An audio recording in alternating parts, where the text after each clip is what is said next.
નમસ્કાર વિદ્યાર્થી મિત્રો, આજે આપણે સંભાવનાની અંદર દાખલા નંબર 9, 10, 11 અને 12 સ્વાધ્યાયના દાખલા ભણીશું મિત્રો। તો આપણે સ્ટાર્ટ કરીએ।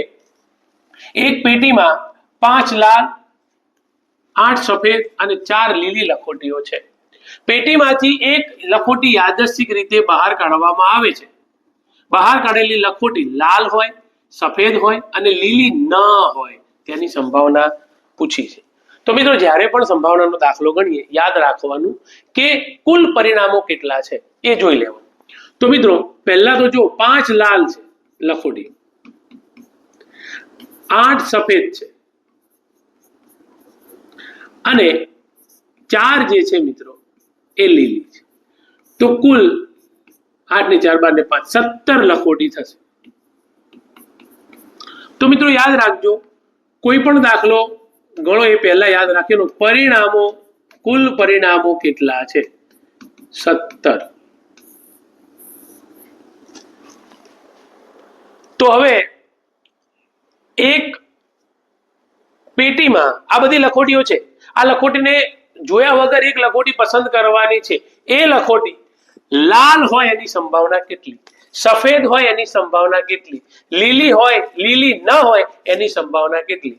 તો મિત્રો, શોર્ટકટમાં પહેલેથી જવાબ ખબર પડી જાય। સંભાવનાની ખાસિયત છે આ કે તરત ખબર પડી જાય જવાબ શું આવે।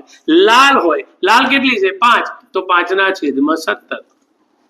દાખલો આખો આપણે ગણીએ છીએ પણ પહેલા સમજાવી દઉં। બીજું છે સફેદ હોય, 8/17। સફેદ કેટલી છે? 8। લીલી ના હોય, લીલી ના હોય એટલે આ લીલી નહીં લેવાની, પણ સફેદ અને લાલ બંને હોઈ શકે, એટલે બંનેનો સરવાળો કરો, 8 ને 5 13/17। તો પહેલેથી જવાબ ખબર પડી જાય મિત્રો। તો આવી રીતે સંભાવના ચેપ્ટરની અંદર અગાઉથી તમને જવાબની ખબર પડી જશે। ચલો, પહેલો પ્રશ્ન, પસંદ કરેલી અથવા તો બહાર કાઢેલી લખોટી લાલ હોય તો ધારો કે ઘટના એ લખોટી લાલ આવે। કોઈ એવું લખે લખોટી લાલ મળે તોય ચાલે। ઘટના એ ના સાનુકૂળ પરિણામ। મિત્રો, આપણને લાલ પૂછ્યું છે, લાલ કેટલી છે? 5, તો અહીંયા 5।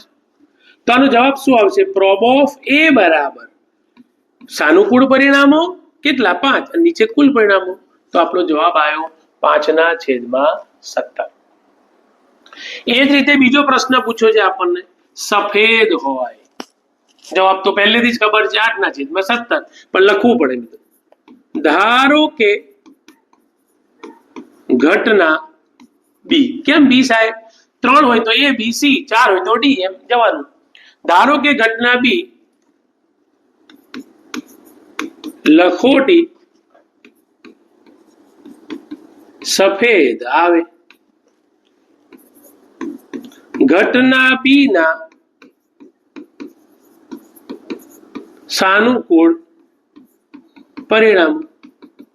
જો જે વિદ્યાર્થી લખતા ના આવડતું આમાં તકલીફ પડતી હોય, પહેલું જે પ્રશ્ન છે એ જે પ્રશ્ન છે એ જ લખવાનું, બીજામાં તો ઓલવેઝ સાનુકૂળ પરિણામો, સાનુકૂળ, આખા સંભાવના બધામાં આ રીતે જ લખવાનું, એટલે કે તકલીફ જ ના પડે। તો સાનુકૂળ પરિણામો કેટલા? તો અહીંયા જો સફેદ લખોટીની વાત છે, કેટલી છે સફેદ લખોટી? 8, તો અહીંયા 8, માટે પ્રોબ ઓફ બી બરાબર 8/17। સાનુકૂળ પરિણામો નીચે કુલ પરિણામો। ત્રીજો પ્રશ્ન શું હતો મિત્રો? લીલી ના હોય, ધ્યાન આપજો, આમાં ના હોય ત્યારે પ્રોબ્લેમ થાય। ન હોય, લીલી ના હોય એટલે લીલી નહીં લેવાની મિત્રો। તો બાકીની 8 ને 5 13, કાં તો સફેદ કાં તો લાલ, એટલે કે આવું લખવાનું, ધારો કે ઘટના સી, એ બી અને સી, ચોથો પ્રશ્ન હોત તો ડી। ઘટના સી લખોટી લીલી ના હોય, ઘટના સી ના સાનુકૂળ પરિણામો કેટલા? લીલી ના હોય એનો મતલબ આ બંને હોય, 8 ને 5 કેટલા? 13, માટે પ્રોબ ઓફ સી બરાબર 13/17. ઘણા વિદ્યાર્થીઓ કે સાહેબ આ સાનુકૂળ પરિણામો ના લખીએ, સાપ લખીએ તો સાપ ના ચાલે, લખવાનું આખું. ચાલો હવે આવે છે મિત્રો દાખલા નંબર 10. એક ગલ્લામાં 50 પૈસાના 100 સિક્કા. યાદ રાખજો, શાંતિ રકમ વાંચવાની, કેટલા સિક્કા છે, કેટલા એના નંગ છે જોવાનું છે. 50 પૈસાના 100 સિક્કા, 1 રૂપિયાના 50 સિક્કા, 2 રૂપિયાના 20 સિક્કા, 5 રૂપિયાના 10 સિક્કા. જ્યારે આ ગલ્લાને હવે આ સિક્કાઓ બધા ભેગા છે ગલ્લામાં, ગલ્લાને ઊંધો કરવામાં આવે. ઊંધો મીન્સ કે ગલ્લો છે એમાં નાનો હોલ હોય પૈસા નાખવા માટે, પણ જ્યારે ઊંધો કરવામાં આવે તો પહેલો એક સિક્કો નીકળે. એ સિક્કાની વાત છે. એ બહાર જ્યારે ઊંધો કરવામાં આવે ત્યારે પાત્રમાંથી કોઈ એક સિક્કો બહાર નીકળે છે, બહાર પડે છે, તો એ સિક્કો એ બધી કેવી છે? સમસંભાવી. રૂપિયાનો નીકળે, 50 પૈસાનો નીકળે, 2 રૂપિયાનો, 5 નો કઈ પણ નીકળી જાય. એટલે આ બધાને નીકળવાની સંભાવના કેવી છે? સમસંભાવી હોય. તો સિક્કો 50 પૈસાનો હોય એની સંભાવના શોધો. 5 રૂપિયાનો હોય, 5 રૂપિયાનો નહીં હોય, એટલે 5 રૂપિયાનો ના હોય એની સંભાવના પૂછીશ.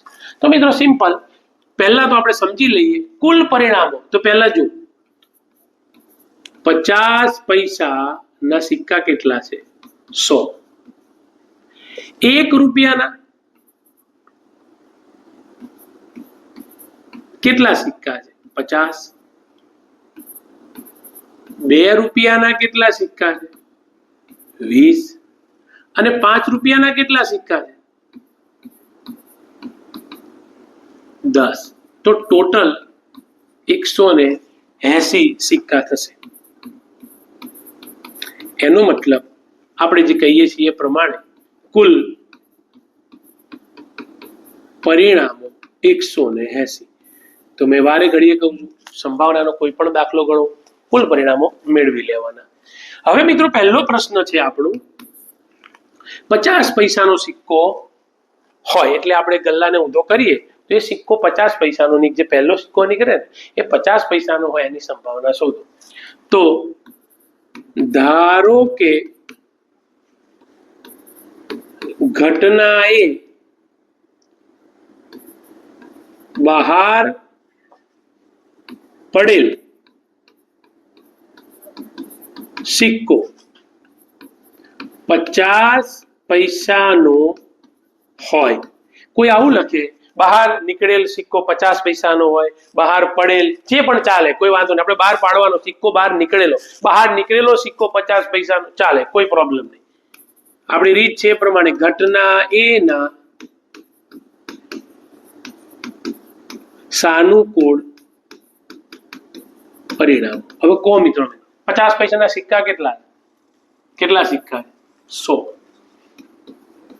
તો પ્રોબ ઓફ એ બરાબર સાનુકૂળ પરિણામો નીચે કુલ પરિણામો. કુલ પરિણામો કેટલા છે? 180.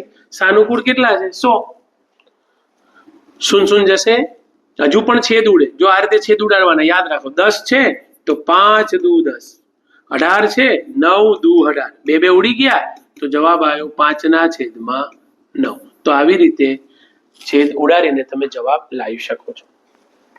મિત્રો બીજો પ્રશ્ન છે આપણો, 5 નો સિક્કો નહીં હોય એટલે શું?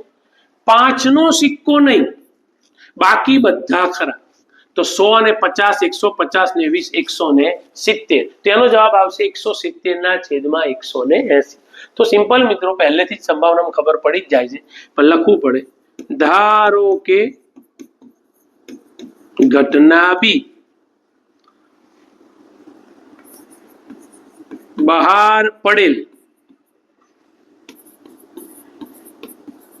સિક્કો 5 રૂપિયાનો ન હોય, 5 રૂપિયાનો ના હોય, બાકી બધા હોય. તો આપણે લખીએ છીએ પ્રમાણે ઘટના બી ના સાનુકૂળ પરિણામ.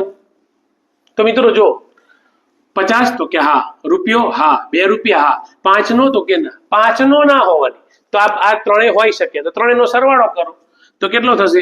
170. 100, 50 ને 20, 5 નો ના હોય, યાદ રાખજો. એટલે આ ના હોય તો બાકીના તો હોય ને.